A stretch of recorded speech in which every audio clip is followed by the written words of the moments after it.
معرفت کا سفر جاری ہے، حکمت رمضان کی باری آ چکی ہے۔ ایک بار پھر سے علماء کرام ہماری بزم میں شریک ہیں اور یہ ہمارے لیے بڑے اعزاز کی بات ہوتی ہے ہمیشہ، خاص طور پہ میرے لیے اور تمام ان لوگوں کے لیے جو سیکھنا چاہتے ہیں، جن کو طلب ہے، جن کو پیاس ہے، جن کے لبوں پہ تشنگی ہے، ان کو آج مٹھاس کے ساتھ یہ ذائقہ فراہم کیا جائے گا۔ آج کا دن مخصوص ہے۔ اب بہت ساری معتبر روایتوں میں جناب فاطمہ صدیقہ سیدہ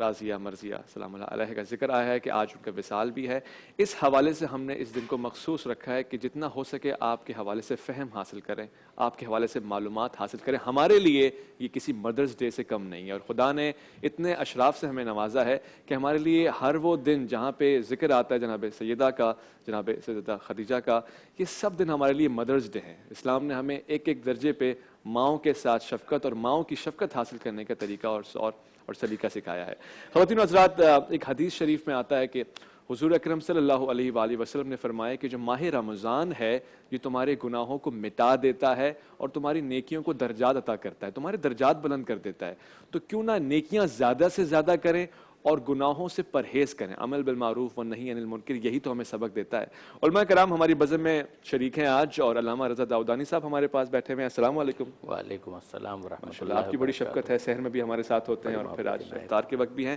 اور ڈاکٹر ایاز شاہ صاحب بھی ہمارے درمیان تشریف رکھتے ہیں۔ السلام علیکم۔ وعلیکم السلام ورحمۃ ماشاء اللہ حضور، سب سے پہلا سوال جو واضح ہے، ہم ہر چیز قرآن سے ہدایت کے طلبگار ہوتے ہیں، حکمت بھی قرآن سے، وظائف بھی قرآن سے۔ قرآن ہی کی روشنی میں جناب سیدہ فاطمہ زہرا سلام اللہ علیہ کا کیا مقام ہے؟ بسم اللہ الرحمن الرحیم۔ ہاں اے زباں خاموش، ادب کا ہے یہ مقام، بے شک۔ کوثر سے منہ کو دھو لے تو لے فاطمہ کا نام۔ آہا سبحان اللہ۔ اے دل بجز درود نہ کچھ کیجیو کلام، آہا اے کلک اپنے سر کو جھکا دے با احترام۔ آہا سبحان اللہ۔ کاغذ پہ پہلے سورہ مریم کو دم کروں، تب فاطمہ کی عصمت و عفت رقم کروں۔ رقم کرو، سبحان اللہ۔ امیر انیس کے جی جو بند ہیں ان میں سے ایک میں نے آپ کی خدمت میں عرض کیا، جناب فاطمہ زہرا سلام اللہ علیہ، ان کا جو نام فاطمہ ہے اس کی جو وجہ تسمیہ ہے اس کو بیان کرتے ہوئے خود امام معصوم علیہ السلام کا فرمان ہے کہ انما سمیت فاطمہ، کہ جناب سیدہ کو فاطمہ اس لیے کہا گیا کہ ان کی معرفت کا حق ادا کرنا ممکن نہیں ہے۔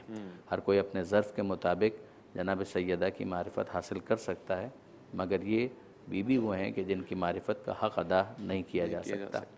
اس کے بعد ہم قرآن مجید کی طرف رجوع کرتے ہیں تاکہ اپنے ظرف کے مطابق کچھ موتی چن سکیں جناب سیدہ سلام اللہ علیہ کی معرفت کے حوالے سے۔ تو ہمیں ملتا ہے سورہ مبارکہ کوثر کے اندر کہ پروردگار عالم نے یہ ارشاد فرمایا کہ انا اعطیناک الکوثر، اے حبیب ہم نے آپ کو کوثر عطا کر دیا۔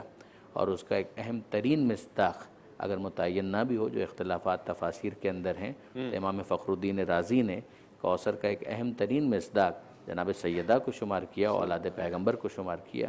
اور اس کے بعد یہ لکھا وہاں پر کہ فانظر کم قتل من آل محمدن، کہ ذرا دیکھو اس بات پر غور کرو کہ کتنے ہیں جو آل محمد میں سے قتل کر دیے گئے۔ ثم العالم ممتلئ منہم، پھر اس کے بعد اگر تم دنیا پر نظر ڈالو گے تو دنیا اور کائنات تمہیں بھری ہوئی نظر آئے گی آل محمد سے اور سادات سے۔ پھر اس کے بعد وہ فرماتے ہیں کہ ان میں جو نمایاں نام ہیں جگمگاتے ہوئے، وہ سارے کے سارے آل محمد میں سے ہیں، اہل بیت میں سے ہیں، سادات میں سے ہیں۔ انہوں نے کچھ نام بھی لیے، انہوں نے کہا کہ محمد باقر ہیں تو انہی میں سے، جعفر صادق ہیں تو انہی میں سے، نفس زکیہ ہیں تو انہی میں سے، علی رضا ہیں تو انہی میں سے، امام فخر الدین رازی کی میں بات کر رہا ہوں۔ تو انہوں نے اس حوالے سے ظاہر کہ اس کا جو اہم ترین مصداق پہلا جو اس کا سلسلہ جو شروع ہوا وہ جناب فاطمہ زہرا سلام اللہ علیہ کے ذریعے سے ہوا۔ تو جناب فاطمہ کو پروردگار عالم نے اس آیت کے اندر کوثر قرار دیا، اور پھر اگر اس کو آپ ملا لیں اس آیت کے ساتھ کہ جہاں پروردگار عالم سورہ ضحیٰ کی کل بھی بات ہو رہی تھی کہ وَلَسَوْفَ يُعْتِيكَ رَبُّكَ فَتَرْضَىٰ، اے حبیب آپ کا رب آپ کو عنقریب اتنا عطا کرے گا کہ آپ راضی ہو جائیں گے۔ تو یعطیکا وہاں پہ صیغہ مضارع ہے اور یہاں پر صیغہ ماضی کہ انا آتیناک الکوثر، یعنی دینے کے بعد پھر پروردگار عالم نے یہ اعلان کیا کہ اے حبیب ہم نے آپ کو کوثر عطا کر دیا۔ جو شفاعت سے متعلق اس آیت کی تفسیر ہے، میں اس کی طرف بالکل متوجہ ہوں، مگر آیت کو آیت کے ذریعے سے اگر تفسیر کیا جائے تو ایک مصداق ہمارے سامنے یہ آتا ہے کہ یعطیکا، اور یہاں پر آتیناک الکوثر۔ پھر اس کے بعد آپ مزید دیکھیے کہ پروردگار عالم اگر کسی کو کوثر یا کثرت کے ساتھ تعبیر کر رہا ہے تو اس کا کیا مطلب ہے؟ دیکھیے آپ اور میں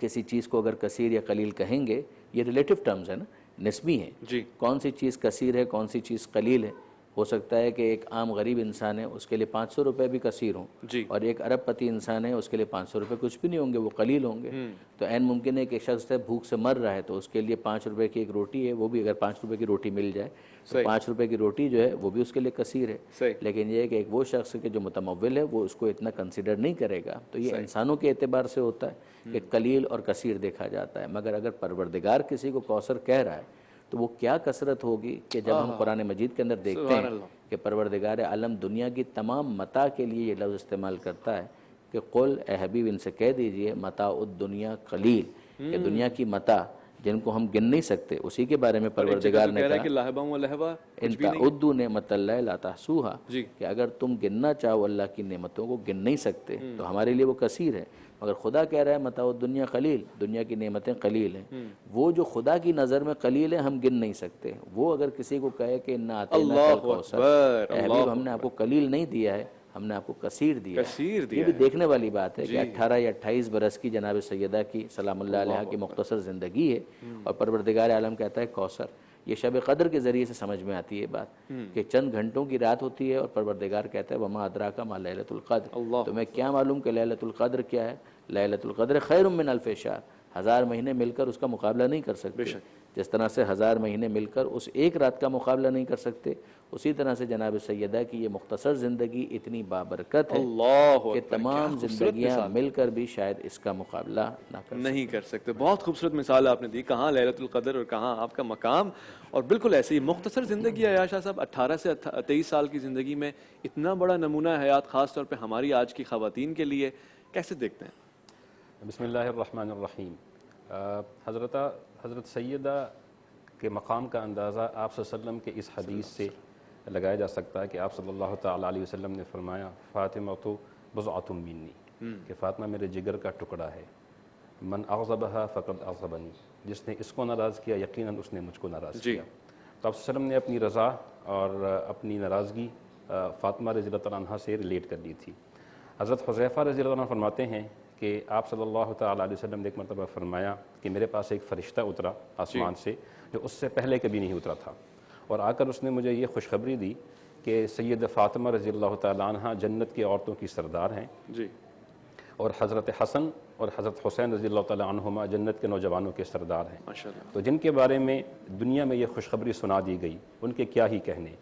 حضرت سیدہ جو تھیں وہ بچپن سے ہی وہ ایک نرالی طبیعت کی مالک تھی۔ اچھا، سبحان اللہ۔ حضور پاک صلی اللہ علیہ وسلم کے ذات کا، ان کی تربیت کا ان پر ایسے اثر تھا کہ وہ بہت حلیم الطبع اور عاجزی اور انکساری والی، اور دوسرے بچوں کی طرح انہوں نے کبھی بھی ضد نہیں کی، اور ہمیشہ ملنسار، خاکسار، انتہائی مسکینوں سے محبت کرنے والی، انتہائی عطا کرنے والی، دنیا کی دولت سے بے رغبتی، دنیا کے مال و اسباب سے بے رغبتی آپ کی طبیعت میں کوٹ کوٹ کر بھری ہوئی تھی، اور آپ کو مسکینوں کو اتنا عطا کرتی تھی کہ بعض اوقات آپ خود چاہے آپ کو بھوکا رہنا پڑا، بہرحال آپ عطا کرتی رہتی تھی۔ حضرتہ کے بارے میں حضرت سیدہ فاطمہ الزہرا رضی اللہ تعالیٰ عنہ، یعنی زہرا پر نور، آپ رضی اللہ تعالیٰ عنہ کے چہرے سے ایسے نور جاری ہوتا تھا جب آپ تلاوت کر رہی ہوتی تھی کہ جو آپ کی سجدے کی جگہ تھی وہ منور ہو جاتی تھی، اور کیوں نہ ہوتی، نور کا تو حصہ ہے، نور کا تو حصہ ہے۔ اور بطول اس طور پر کہ آپ رضی اللہ تعالیٰ عنہ جو تھیں وہ اور لوگوں سے الگ تھلگ رہتی تھیں اور اللہ کی محبت میں منہمک رہتی تھیں، اور پھر آپ کو ام ابیہا بھی کہا جاتا ہے۔ ایک بہت ہی عجیب نام ہے کہ آپ رضی اللہ تعالیٰ عنہ اپنے بابا جان کا اتنا خیال رکھتی تھیں، اتنا خیال رکھتی تھیں کہ آپ یہ کہنے پر مجبور ہو گئے کہ آپ گویا میرے، یعنی اپنے ابو کی امی کی طرح میرا خیال رکھتی ہیں، گویا میری امی کی طرح میرا خیال رکھتی ہیں، شفقت مادری محسوس ہو رہی ہے، کیونکہ اماں خدیجہ رضی اللہ تعالیٰ عنہ جن سے آپ صلی اللہ علیہ وسلم انتہائی محبت فرماتے تھے، ان کی محبت کا ایک چھوٹا سا واقعہ میں سنا دوں کہ ایک مرتبہ حضرت خدیجہ رضی اللہ تعالیٰ عنہ پر بخار بہت زیادہ آیا اور تپ رہی تھی بخار میں، چھوٹی سیدہ فاطمہ کو بھیجا کہ جاؤ بابا جان باہر بیٹھے ہوں گے، ان سے چادر لے کر آؤ۔ چھوٹی فاطمہ آئی رضی اللہ تعالیٰ عنہ، بابا سے کہا بابا جان، اماں جان چادر مانگ رہی ہیں۔ بابا جان نے فرمایا بیٹا کبھی اماں جان نے تو چادر کی درخواست پہلے فرمائش نہیں کی، خیریت میں خود چل کے دیکھتا ہوں کہ کیا بات ہے۔ آئے، پوچھا خدیجہ رضی اللہ عنہ کیا بات ہے، تو انہوں نے عرض کیا یا رسول اللہ لگتا ہے یہ بخار جان لیوا ثابت ہوگا، اللہ اور میں چاہتی ہوں کہ آپ کی چادر مبارک میرا کفن بن جائے، جس کی وجہ سے مجھے راحت بھی ملے اور برکت بھی آئے۔ تو آپ صلی اللہ تعالیٰ علیہ وسلم نے حضرت خدیجہ رضی اللہ تعالیٰ عنہ سے اپنی محبت کا اظہار ان الفاظ میں کیا۔ آپ نے فرمایا یا خدیجہ لو اردت جلدی لأعطیتک، اے خدیجہ یہ چادر کیا ہے، تم مجھ سے میری چمڑی بھی مانگ لیتی تو میں تجھے دے دیتا۔ اللہ تو یہ ان خدیجہ کا لخت جگر ہے حضرت فاطمہ رضی اللہ تعالیٰ عنہ، اور وہ خدیجہ رضی اللہ تعالیٰ عنہ فوت ہوتی ہیں تو حضرت فاطمہ اس ذمہ داری کو اتنی چھوٹی عمر میں اپنے سر لے لیتی ہیں، اپنے بابا جان کا بھرپور طریقے سے خیال رکھنا، ان کے کھانے پینے کا، ان کے لباس کا، ان کے پوشاک کا۔ پھر جب آپ حضرت فاطمہ کے گھر آتے ہیں، وہ استقبال کرتی ہیں، خوش آمدید کہتی ہیں، آپ کے ہاتھوں کو بوسہ دیتی ہیں اور آپ کو بٹھاتی ہیں، اور یہی معاملہ بعین ہی حضور پاک صلی اللہ تعالیٰ علیہ وسلم اپنی بیٹی جان کے ساتھ فرماتے تھے۔ جب بھی آپ تشریف لاتی آپ صلی اللہ علیہ وسلم کے گھر میں تو آپ صلی اللہ علیہ وسلم ان کے استقبال کے لیے کھڑے ہو جاتے، خوش آمدید کہتے، ان کے ہاتھوں کو پکڑ کر ان کو بوسہ دیتے اور اپنی نشست پر بٹھا لیتے۔ تو حضرت فاطمہ رضی اللہ تعالیٰ عنہ نے بہت چھوٹی عمر پر، کائنات میں اس سے زیادہ محترم کون ہوگا جس کے لیے انبیاء کھڑے ہو جائیں، اور اس سے زیادہ محترم کون ہوگا جس کے لیے خاتم الانبیاء کھڑے ہو خاتم الانبیاء، سرکار دو عالم صلی اللہ علیہ وسلم، وجود کائنات، وجہ کائنات، مقصود وہ کائنات، مقصود کائنات، وہ جن کے لیے کھڑے ہو جائیں تو ان کی شان، یہ زبان کی کیا حیثیت، کیا وقت کے ان کی شان بیان۔ یہاں تک کہ صحابہ کرام پوچھ رہے ہیں کہ جب ہماری بیٹیاں آئیں تو ہم بھی ایسے احترام میں کھڑے ہوا کریں، تو آپ وضاحت کریں یعنی کیا مقام ہے، کیا شفاعت ہے اور کیا درجہ ہے آپ کا۔ آج کے دور میں اپنے بچوں کو جناب زہرا سے کیا سیکھنا چاہیے، ہماری بیٹیوں کو، بہنوں کو، وہ کیا باتیں ہیں کہ جن کو آئیڈیلائز کرنا چاہیے، جن کی ضرورت ہے اور جن سے جناب زہرا راضی ہوں گی، راضیہ مرضیہ؟ بے شک سوال آپ کا بہت اہم ہے اور ریلیونٹ ہے۔ دیکھیں اس کے اندر کہ پیغمبر اکرم صلی اللہ علیہ وآلہ وسلم نے کس طریقے سے ہمارے سامنے ایک ماڈل کریٹ کیا کہ اپنی بیٹی اور اپنے داماد حضرت امیر المومنین علی علیہ السلام اور ان کے ذریعے سے جس خانوادے کی تشکیل ہو رہی ہے، اسی گود میں امام حسن علیہ السلام پروان چڑھ رہے ہیں، اسی گود میں امام حسین علیہ السلام پروان چڑھ رہے ہیں، اسی میں جناب زینب سلام اللہ علیہ، اسی میں جناب ام کلثوم سلام اللہ علیہ۔ یہ ایک آئیڈیل فیملی ہے کہ جو ہمارے سامنے آتی ہے، کہ جہاں پر ظاہر ہے کہ میں اپنے اعتبار سے اگر کہوں تو شوہر بھی معصوم ہے، زوجہ بھی معصومہ ہے، اولاد بھی معصوم ہے، مگر ہم دیکھیں کہ تربیت کس طریقے سے ہو رہی ہے۔ اگرچہ پروردگار عالم کی طرف سے جو نظر خاص ہے وہ اپنی جگہ پر ہے، جی، مگر اس میں بھی جو واسطہ فیض بن رہے ہیں ان کے لیے کئی معاملات میں پیغمبر اکرم خود، اور پھر وہ گود جناب فاطمہ زہرا کے لیے مادرارہ اسوہ کامل بطول، جو اقبال نے کہا تھا جی، کہ ماؤں کے لیے اسوہ کامل بطول ہیں۔ تو پھر آپ دیکھیے کہ وہ بچے جو اس گھر کے اندر بڑے ہو رہے ہیں وہ کس طریقے سے اسلام کا دفاع کر رہے ہیں۔ امام حسین علیہ السلام کا جو کربلا میں جو جانثاری کا اور شجاعت کا، وہ شہادت کا اور سید الشہداء کے منصب پر فائز ہونے کا وہ جو پورا واقعہ ہے، تو تربیت میں تو جناب فاطمہ زہرا سلام اللہ علیہ۔ ماشاءاللہ۔ اسی طرح سے آج کہا جاتا ہے نعوذ باللہ من ذالک کہ بے شرمی اور بے حیائی کے بغیر اعتماد اور کانفیڈنس نہیں دیا جا سکتا۔ جی، میں آپ کی خدمت میں عرض کروں گا کہ ذرا غور کریں کہ جناب زینب سلام اللہ علیہ جو انتہائی پردہ خاتون ہے، اعتماد اور کانفیڈنس آپ دیکھیے، اللہ اکبر، حالانکہ ان کی پریکٹس نہیں تھی کہ وہ نامحرم افراد کے سامنے آ کر گفتگو کریں، مگر اس کے بعد جب ضرورت پڑی ہے تو ہمیں نظر آتا ہے کہ کوفہ کے اندر ابن زیاد کے دربار میں بھی جا کر وہ گفتگو کر رہی ہیں اور اسلام کے موقف کو پیش کر رہی ہیں، جی، تا ان حد کہ جب وہ گفتگو کر رہی تھی تو صحابہ کرام میں سے ایک صحابی جن کی آنکھیں نہیں تھی، انہوں نے کہا آواز سن کر تو مجھے لگ رہا ہے کہ جیسے علی زندہ ہو کر آ گئے۔ اللہ اکبر، یعنی جناب زینب سلام اللہ علیہ کے لہجے میں جو اعتماد اور جو کانفیڈنس تھا اس کے اندر کوئی کمی نہیں تھی، اگرچہ اس وقت جو ان کی پوزیشن تھی وہ ایز اے کیپٹیو لائی گئی تھی، مگر اس کے باوجود جو دین کو پیش کرنے کا معاملہ ہے اس کو اگر آپ دیکھیں، مجھے یاد آیا انہوں نے جو جملہ کہا تھا جب ابن زیاد نے ٹونٹ کرتے ہوئے جملہ کہا تھا کہ دیکھا خدا نے تمہارے ساتھ کیا سلوک کیا تھا، تو جناب زینب سلام اللہ علیہ نے اس موقع پر توحید کا جس طریقے سے نمائندگی کا حق ادا کیا ہے، وہ فرماتے ہیں کہ ما رأیت الا جمیلا، اللہ کہ ہم نے خدا سے سوائے حسن و جمال و خوبصورتی کے کچھ نہیں دیکھا۔ تو تم مجرم ہو، تم نے جرم کیا ہے، تم سزا کے مستحق ہو، لیکن اگر خدا کی بات کرتے ہو تو خدا نے اس امتحان کے لیے ہمارا انتخاب کیا، ہم اس پر راضی ہیں۔ تو یہ تمام تر میں اس کو ریلیٹ اس طرح سے کرنا چاہوں گا کہ مادرارہ اسوہ کامل بطول، کہ کس طرح سے تربیت کی تھی کہ اس وقت ہمیں یہ نظر آتے ہیں جملے کہ جہاں ایک عورت جو ویسے ہی رقیق القلب ہوتی ہے، اس کا دل نرم ہوتا ہے، لیکن اس کے بعد جب نمائندگی کی بات آتی ہے تو کس طریقے سے انہوں نے تربیت کی تھی، اور یہی چیز ہمیں یزید کے دربار میں نظر آتی ہے کہ وہاں پر جو خطبہ جناب زینب سلام اللہ علیہ کا ہے اس کے اندر بھی وہ تربیت جھلکتی ہوئی نظر آتی ہے۔ آیتوں کا خالی آپ شمار کیجئے کہ کتنی آیتیں ہیں جو جناب زینب سلام اللہ علیہ نے فی البدی اس خطبے کے اندر ارشاد فرمائی. سورہ روم کی آیت اس کے اندر ہے, سورہ آل عمران کی آیت اس کے اندر ہے, اور اس کے علاوہ تقریباً اگر میں غلطی نہیں کر رہا 6-7 آیتیں ہیں کہ جن سے فی البدی جناب زینب سلام اللہ علیہ نے گفتگو کی ہے. تو یہ سمجھ میں آتا ہے کہ اصل کی طرف جس طریقے سے جناب زینب سلام اللہ علیہ گویا مراجعہ کرتی ہیں کہ جس گھر کے اندر قرآن نازل ہو رہا تھا, پیغمبر اکرم صلی اللہ علیہ وآلہ وسلم کا گھر ہے, اس گھر کے اندر قرآن نازل ہو رہا تھا, تو ان کے تو رگ و پے کے اندر قرآن تھا. تو تربیت جس طریقے سے کی جائے گی اسی طریقے سے, اس کا کوئی تعلق اس بے حیائی اور بے شرمی کے ماحول کے ساتھ نہیں ہے, اس کا تعلق ہے تربیت کے ساتھ. تربیت اگر درست ہو تو ہماری بچیاں ہیں, ہمارے بچے ہیں, وہ دین کو سمجھیں گے بھی, دنیا کے تقاضوں کو بھی سمجھیں گے, ان کو سنکروڈائز کرنا بھی سمجھیں گے, تطبیق کرنا بھی سیکھیں گے, اور پھر دین کے لیے باعث شرم نہیں بنیں گے, ایسے ہی تو مائیں ہیں جن کی گودوں میں اسلام پلتا ہے, بڑھتا ہے اور بڑا ہوتا ہے. علامہ اقبال نے ایسے تو نہیں کہہ دیا کہ مادر مرکز پرکار عشق, مادر قافلہ سالار عشق. حکمت رمضان میں یعنی عرفان رمضان کے سیگمنٹ میں ہمیں مولانا آزاد جمیل صاحب نے جوائن کیا ہے. السلام علیکم ورحمۃ اللہ. السلام ورحمۃ اللہ وبرکاتہ. خوش آمدید. آپ کا بہت زیادہ انتظار تھا, اور آج کا موضوع بھی جناب فاطمہ زہرا سلام اللہ علیہ سے جڑا ہوا ہے. تو آپ سے پوچھنا چاہیں گے بغیر کسی فاصلے کے کہ جناب زہرا کی وہ مکی زندگی, جب حضور پاک خود مکے میں ہیں اور بڑی مشکلات کا شکار بھی ہیں, اور ایسے عالم میں تکالیف ہیں, چاروں طرف سے دشمنوں کا گھیراؤ ہے, ہر طرح کا ایذا پہنچانے کی کوشش کی جا رہی ہے, ایز اے بیٹی اور ایز اے ساتھی اور ایز اے مسلمہ آپ نے کیسے سپورٹ کیا جناب زہرا نے حضور پاک صلی اللہ علیہ وآلہ وسلم کو؟ بسم اللہ الرحمن الرحیم, والصلاة والسلام علی اشرف الانبیاء والمرسلین وعلی آلہ واصحابہ اجمعین. اویس بھائی, دین کی بنیادوں کو جب ہم دیکھتے ہیں تو اس میں بڑے ایسے غموں سے لبریز واقعات ہیں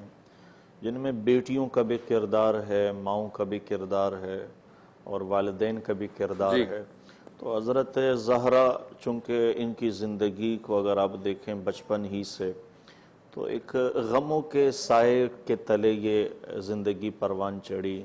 اور جب آپ صلی اللہ علیہ وسلم آخری عمر تک آئے تو حضرت فاطمہ کا غم ہمیشہ یہی تھا. آپ صلی اللہ علیہ وسلم مکی زندگی میں تو وہ چیزیں مشہور ہیں کہ آپ عبادت کے لیے آتے اور وہ آپ کے پیچھے غم خوار ہوتی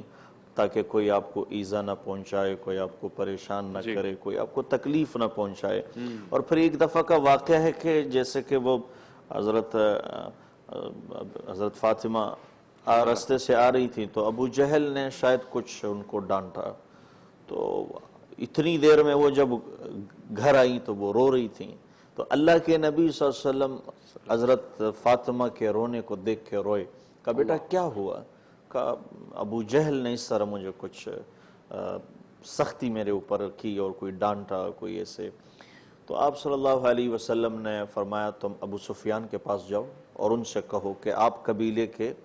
سردار ہیں, آپ ان کو جواب دیتے ہیں یا میں خود جاؤں ان کو جواب دینے؟ اگر آپ جواب دیتے ہیں تو ٹھیک ہے, ورنہ میں خود جاتا ہوں. تو حضرت فاطمہ ابو سفیان کے پاس آئیں تو حضرت فاطمہ فرماتی ہیں ابو سفیان نے سب سے پہلے مجھے سینے سے لگایا, مجھے پیار کیا ابو سفیان نے. اس وقت کی بات ہے, اور کہا کہ تمہیں کس نے تکلیف پہنچی؟ کس نے کہا؟ کہ ابو جہل نے. کہا چلو میرے ساتھ. جب وہ ساتھ گود میں اٹھا کے لے کے آئیں,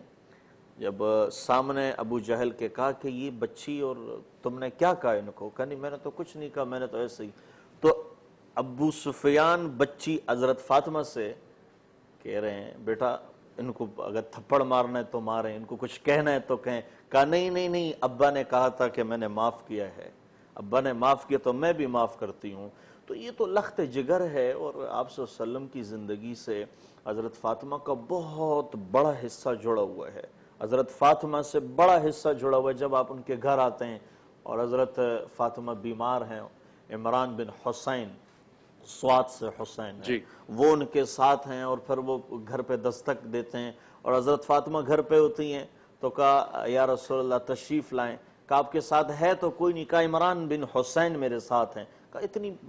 بڑے پیمانے پہ میرے پاس کوئی چادر بھی نہیں کہ میں لوں اور اوڑھ لوں. تو پھر آپ نے اپنی چادر دی, کہا بیٹا یہ لے لو. آپ گھر میں آئے تو آپ نے دیکھا حضرت فاطمہ بیمار ہیں. آپ نے پوچھا بیٹا کیا ہوا؟ کہا ابا بیماری بھی, پہلے فقر و فاقے تھے, اب بیماری بھی ہے, اور بیماری کے ساتھ اب کوئی شفا کی کوئی صورتحال سمجھ میں نہیں آ رہی. آپ نے فرمایا بیٹا قسم ہے اس رب کے جس کے قبضے میں میری جان ہے, 3 دن سے تو میں نے بھی کچھ نہیں کھایا ہے, 3 دن ہو گئے تیرے باپ نے بھی کچھ نہیں کھایا. اور پھر یہی اصل غم تھے جب حضرت فاطمہ رضی اللہ تعالی عنہ جب ان کی زندگی کو لوگ دیکھتے ہیں تو انہیں ایک خاتون ہونے کی اصل مقصد کا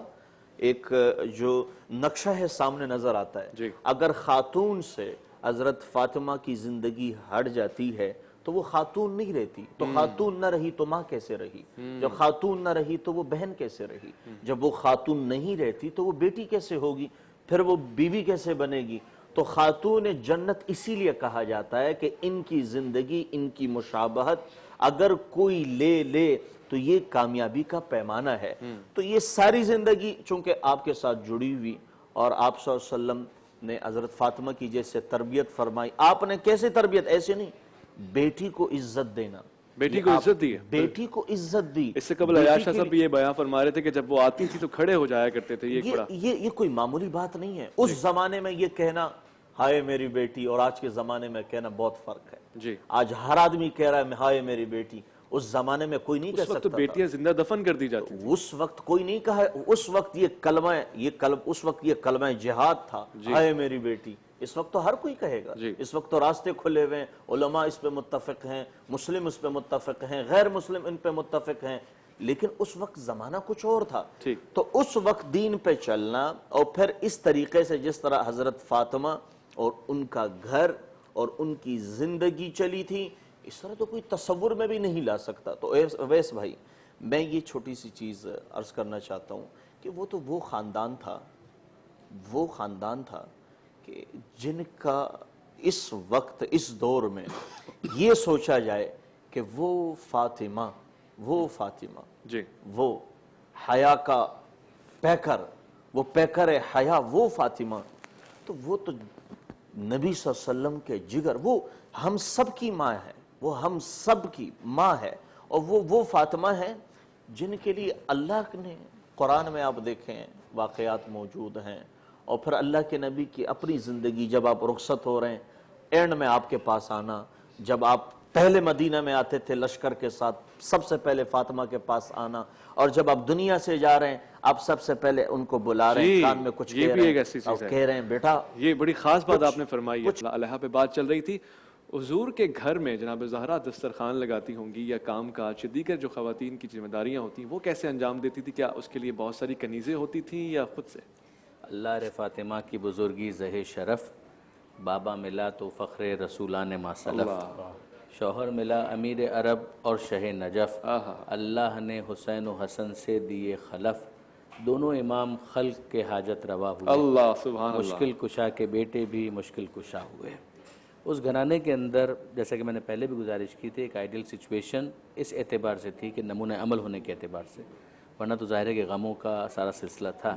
آپ دیکھیے کہ حضرت امیر المومنین علیہ السلام ہر جنگ کے اندر پیش ہیں, جنگ بدر ہو, جنگ احد ہو, کہیں پر بھی آپ کو جناب سیدہ سلام اللہ علیہ یہ کہتی ہوئی نظر نہیں آئیں گی کہ بابا دوسروں کو آگے کریں, میرے شوہر کو کم سے کم بچا کر رکھیں. لیکن یہ کہ آپ دیکھیں گے کہ وہ خود ایک طرح سے ہمت بندھانے والی ہیں. ایون اگر تلوار آتی ہے ذوالفقار گھر کے اندر تو اس کی صفائی بھی جناب سیدہ سلام اللہ علیہ. اللہ اکبر, کیا دوستی ہے. ہاں, اس کے اندر اگر آپ دیکھیں تو یعنی ورنہ تو ڈسون کر دیں, لیکن نہیں, ایسا نہیں ہے. وہاں پر بھی اور اس کے علاوہ بھی جناب سیدہ سلام اللہ علیہ میدان احد کے اندر بھی وہ موقع کہ جب پیغمبر اکرم کے حوالے سے اس طرح کی خبر آ گئی تھی جو نامناسب خبر تھی کہ شاید پیغمبر اکرم شہید ہو گئے, تو پھر جناب سیدہ سلام اللہ علیہ اس موقع پر میدان تک آتی ہوئی ہمیں نظر آتی ہیں, اور وہاں پر بھی ہمت بندھاتی ہوئی دکھائی دیتی ہیں. گھر کے اندر جناب سیدہ سلام اللہ علیہ مکی زندگی کے اندر بھی, جیسے کہ ابھی مولانا نے ارشاد فرمایا کہ ابیہا ان کو کہا ہی اس وجہ سے جاتا تھا کہ یہ تو اپنے باپ کی ماں ہے, یعنی اس طرح سے خبر گیری کر رہی ہیں کہ جس طرح سے ایک ماں اپنی اولاد کی خبر گیری کرتی ہے.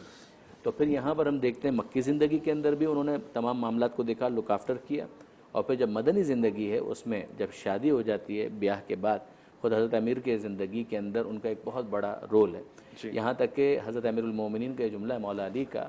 کہ جب پیغمبر اکرم نے بعد میں سوال کیا کہ کیف وجدت فاطمہ,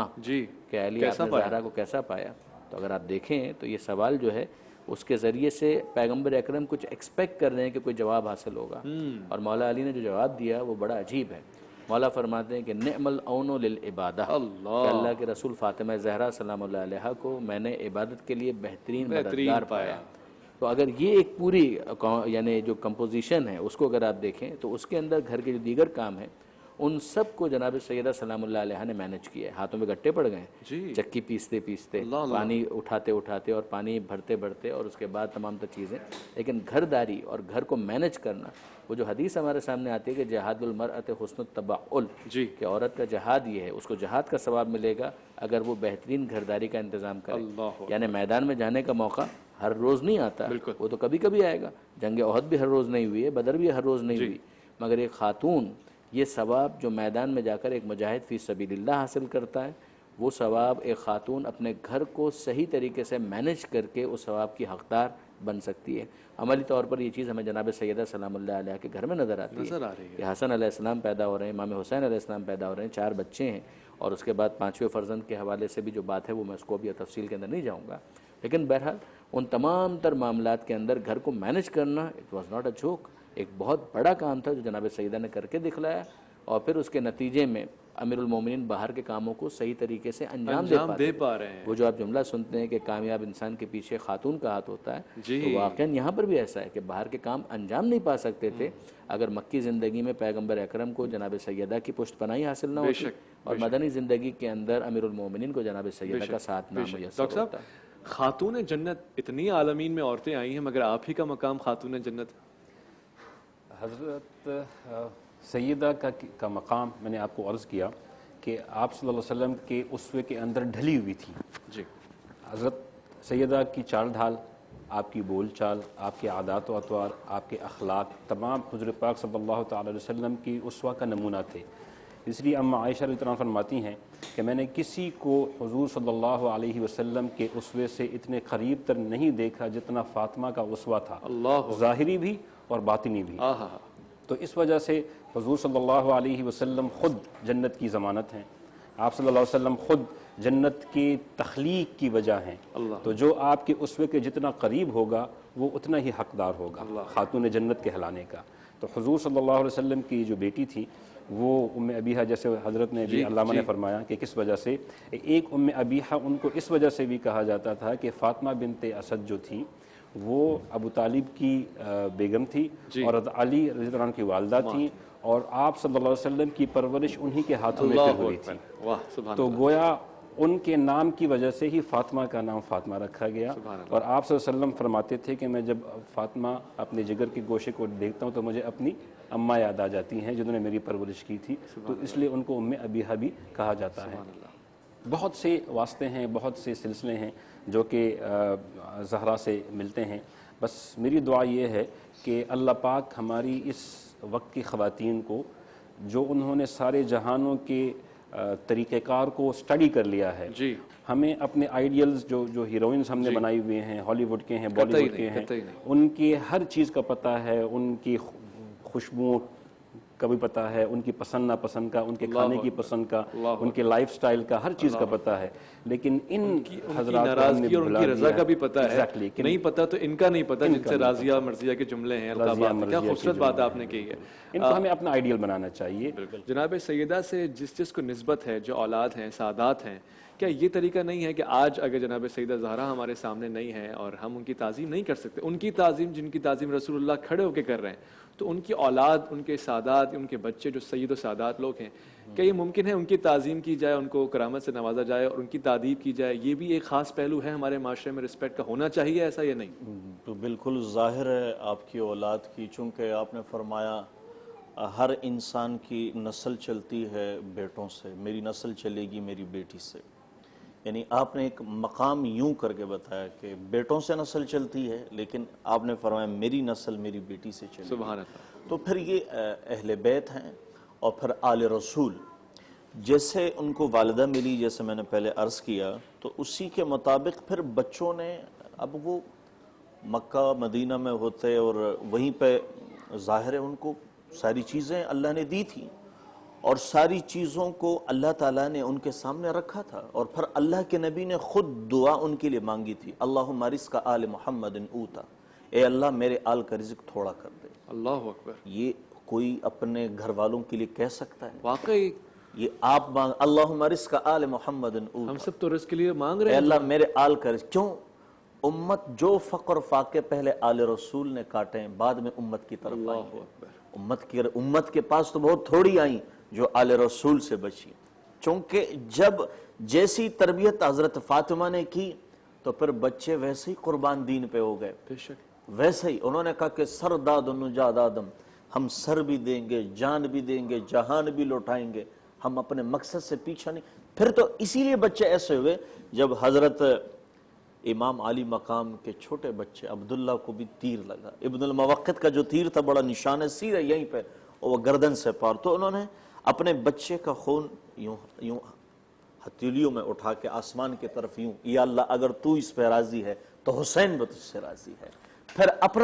جب اپنا تیر لگا، کوئی تیر نہیں مار سکتا تھا، پتہ سب کو تھا کہ مارنا کس کو ہے، یہ نہیں پتہ سب کو ہے کون، لیکن جب ایک وقت آتا ہے کہ ضمیر سو جاتا ہے اور ضمیر کو لوگ سلا دیتے ہیں تو حق سامنے ہوتا ہے، اس کے بعد بھی پھر تلواریں چلتی ہیں، پھر اس کے بعد بھی تلواریں چلتی ہیں۔ جب اپنا ان کو لگا تیر تو اپنے خون کو بھی اٹھا کے، اے اللہ اگر تو اس پہ راضی ہے تو حسین بھی تجھ سے راضی ہے۔ اللہ اکبر، اللہ یہ ساری قربانیاں دی آل رسول نے، تو پھر آل رسول کی عزت کیسی نہ ہو، آل رسول کی عزت کیسی نہ ہو۔ وہ عبداللہ ابن مبارک کا واقعہ تو مشہور ہے، ایک سال حج کرتے اور ایک سال جہاد میں جاتے۔ جس سال حج کو گئے تو کوفہ کے قریب ایک علاقے میں آئے تو وہاں ایک خاتون کو دیکھا کہ وہ ایک جانور مرا پڑا ہوا ہے، خچر، اس کا گوشت کاٹ کے لے آ رہی ہے، تو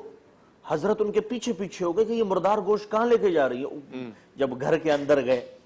تو انہوں نے دروازے سے پیچھے ہٹ کے کان لگا کے سنا یہ کر کیا رہے ہیں، بول کیا رہے ہیں، آواز وہ بچوں آپس میں بات کر رہی ہے، خاتون کا بیٹا 3 دن سے ہم بھوکے ہیں۔ جی جی، ماشاءاللہ، سبحان اللہ۔